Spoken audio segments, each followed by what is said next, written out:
நம்ம நடராஜன் நிம்மதியா ஒரு தம்ம போடலாம்னு வந்தா அந்த பக்கம் இருந்த அதர் டீம் கோச்சஸ் எல்லாம் இந்த எம்என்சிஏ பசங்க ஃபர்ஸ்ட் 3 மேட்ச்ல கோச் பேச்ச கேட்டதுனால தான் தோத்தாங்கணும். இதனால அடுத்தடுத்த மேட்சஸ்ல கோச்சோட பேச்ச கேட்காதனால தான் ஜெயிச்சாங்கணும். நடராஜோட கோச்சிங் ஸ்டைல் பழசா இருந்தாலும் அவர் ஒரு நல்ல கோச் தான் சொன்னா. அவரே பழசாயிட்டாரு, கோச்சிங் ஸ்டைல் மட்டும் எப்படி இருக்கும்? இனி ஒரு பையன் அவரோட பேச்ச கேட்க மாட்டாங்கன்னு கூட இருந்தவனு கலாய்க்க, இதெல்லாம் நடராஜன் கேட்டு செம்ம காண்டுல வந்து நம்ம பசங்க எல்லாத்தையும் சம்பந்தமே இல்லாம திட்டிட்டு மாத்தையன் கிட்ட நடக்க போற மேட்ச்ல பவுலிங் ஆர்டரை சேஞ்ச் பண்ண சொல்றான். இப்ப இருக்க ஆர்டரே நல்லா தானே சார் போய்கிட்டு இருக்கு. ஆப்பரன்ஸ் அனலைஸ் பண்ணதுல இது சரியா இருக்கும்னு தோணுதுன்னு சொன்னதும், அப்ப எனக்கு அனலைஸ் பண்ண தெரியலையா? நீ உன் இஷ்டத்துக்கு இருப்ப, நான் எதுவும் சொல்லக்கூடாது.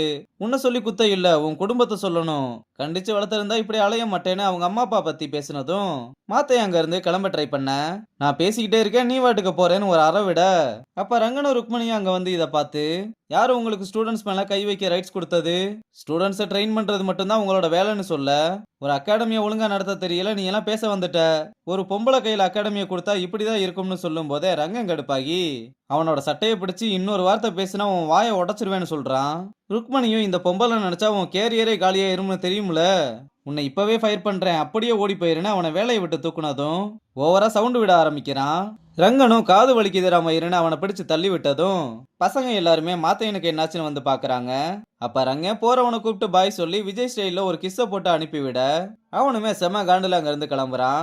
அப்புறம் நம்ம பசங்க கோச் இல்லாம என்ன பண்றதுன்னு முழிச்சுக்கிட்டு இருக்கும் போது அங்க ரங்க வந்து இந்த ஒரு மேட்சுக்கு மட்டும் நான் கோச் ஆயிருக்கேன்னு மாத்தையன் கிட்ட கேம் பிளான் இருக்கான்னு கேட்க, அவனும் டூ ஆர் டை தானு, ஸ்டார்டிங்ல இருந்து இன்டென்ட் காட்டி ஆடுறது தான் பிளான்னு சொல்றான். ரங்கனும் கேப்டன் சொல்றத ஃபாலோ பண்ண சொல்லிட்டு கடைசி பால் போடுற வரை யாருமே நம்பிக்கை இழக்க கூடாதுன்னு அட்வைஸ் பண்றான். 7 ஸ்டார்ஸும் டாஸ் வின் பண்ணி பேட்டிங்கை சூஸ் பண்ண பாண்டா ஃபர்ஸ்ட் ஓவர் போட்டு ஆரம்பிச்சு வைக்க 5 ஓவருக்கு 48 ரன் எடுத்திருக்காங்க. அப்ப நம்ம பசங்க விக்கெட் எடுத்து குமிச்சுக்கிட்டு இருந்தாலும் 2 ரேட்டை கம்மி பண்ண முடியாம 14 ஓவருக்கு 124 ரன் எடுத்திருக்கும் போது மாத்தையன் ஒரு பிளான் பண்ணி பவுலர்ஸை ரொட்டேட் பண்றான். இதனால மறுபடியுமே ஒரு விக்கெட் விழுது. அப்புறம் 7 ஸ்டார்ஸ் 20 ஓவர் முடிவுல 173 ரன் டார்கெட்டா கொடுத்திருக்காங்க.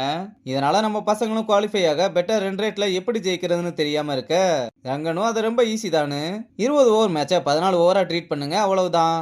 இப்ப 173 ரன் 84 பால் அடிக்கணும். நமக்கு தேவை 30 பவுண்டரிஸ் தான். அந்த 30 பவுண்டரி அடிச்சா 120 ரன் வந்துடும். மிச்சம் 54 பாலுக்கு 53 ரன் தான் அடிக்கிற மாதிரி இருக்கும். அதனால இப்ப நம்ம டார்கெட்டே 30 பவுண்டரி அடிக்கிறது தான். போய் தில்லா விளையாடுங்கடா, தோத்தா என்ன தூக்குலையா போட போறாங்கன்னு சொன்னாலும் நம்ம பசங்களாம் இதெல்லாம் சாத்தியமானு யோசிச்சுக்கிட்டு இருக்க மாத்தையும் எந்திரிச்சு ஒரு மோட்டிவேஷனல் ஸ்பீச்சை கொடுத்ததும் எல்லாருமே எந்திரிச்சு இதனாலும் பாத்துக்கலாம் மச்சான்னு பசங்க எல்லாருமே கான்பிடென்ட் ஆயிடுறானுங்க. அப்புறம் நம்ம பசங்களும் பேட்டிங் இறங்கி ஓரளவு 2 ரேட்டை மெயின்டைன் பண்ணி ஆடிக்கிட்டு இருக்கும்போது ரங்க மணிக்கிட்ட, நீ உன்னை ரொம்ப லைட்டா நினைச்சுக்கிட்டு இருக்க, ஆனா நீ நினைக்கிறத விட நீ ஒரு பயங்கரமான பிளேயர்னு, நீ உள்ள போகும்போது உன்னை நம்பி ரெஸ்பான்சிபிளா விளையாடுன்னு சொல்றான். அப்ப மாத்தையும் தன்னோட விக்கெட்டை விட்டதும் மணி உள்ள வர்றான்.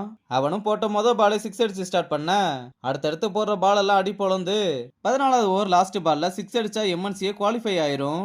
அப்படி இல்லைன்னா மூட்டை முடிச்ச கட்டிட்டு போக வேண்டியதுதான். இதனால நம்ம பசங்க எல்லாருமே டென்ஷன்ல இருக்காங்க. மணியும் அந்த பாலை தூக்கி அடிக்க எல்லாருமே கேட்சான்னு பார்த்தா கடைசியில அது 6ஆ மாற, இதனால நம்ம தங்க மட்டும் இல்லாம ஆங்கர் அகாடமியோட அணுவும் ரொம்ப சந்தோஷமா கை தட்டிக்கிட்டு இருக்கா.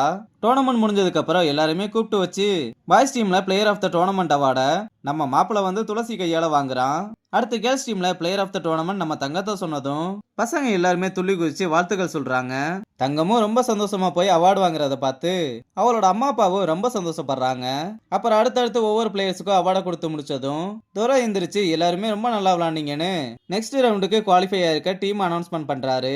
அதுல பாய்ஸ் டீம்ல ஆங்கர் அகாடமி, நெல்லை ஜெயன்ஸ், எம்என்சின்னு சொல்லிட்டு கேர்ள்ஸ் டீம்ல எம்என்சிஏ ஆங்கர் அகாடமி செலக்ட் ஆயிருக்காங்கன்னு சொல்றாரு.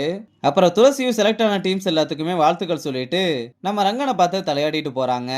அப்ப மணி இது எதையுமே நம்ப முடியாம அளவு கடந்த சந்தோஷத்துல இருக்கும்போது அங்க தங்கம் வந்து அவ வாங்கின அவார்டை கொடுத்து அவனை இறுக்கமா கட்டி பிடிச்சுக்க அவனும் தங்கத்தை கட்டி பிடிக்கிறதோட இந்த எபிசோட முடிச்சிருக்காங்க.